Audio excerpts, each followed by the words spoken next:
নমস্কার বন্ধুরা, প্রিয়াঙ্কার রান্নাঘরে আপনাদের সকলকে স্বাগত জানাই। আজ বানাবো মৌরলা মাছের সর্ষে পোস্ত ভাপা।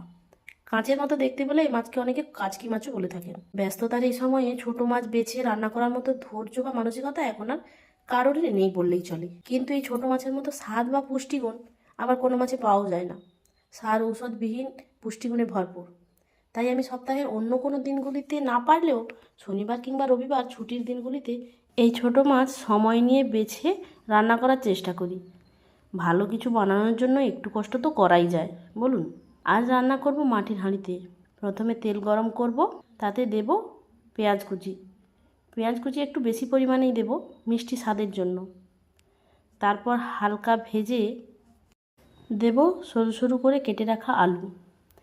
তারপর আবারও হালকা নেড়ে চেড়ে দেব লবণ। এবার ঢাকা দিয়ে আলুগুলো 70% মতো সেদ্ধ করে নেব।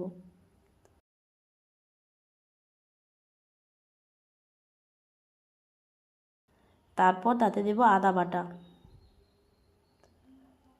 তারপর তাতে দেব কাঁচা লঙ্কা ও তারপর দেব সমস্ত মাছগুলো। আমি মাছগুলোকে আগে থেকে ভালো করে ধুয়ে নুন মাখিয়ে রেখেছিলাম।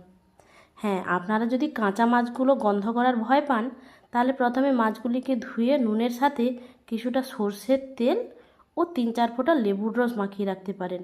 মাছগুলো আর কাঁচা গন্ধ করবে না।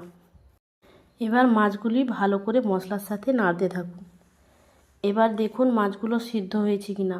মাছগুলো ভাঙতে শুরু করলে আর নাড়বেন না, ভাববেন মাছগুলো সেদ্ধ হয়ে গেছে। এবার তাতে দেব কেটে রাখা টমেটো। এবার মিক্সিতে 1 চামচ সর্ষে ও 1 চামচ পোস্ত ভালো করে বেটে ঢেলে দিন। নাড়াচাড়া করার দরকার নেই, মাছগুলো ভেঙে যাবে। মিক্সির বাটি ধুয়ে সামান্য জলও ঢেলে দিন। এবার 10 মিনিট ভাপে ফুটিয়ে নিন।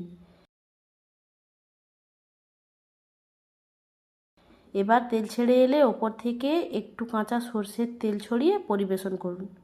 এরকম ছোট মাছের এক পদ হলেই এক থালা ভাত নিমেষেই উধাও।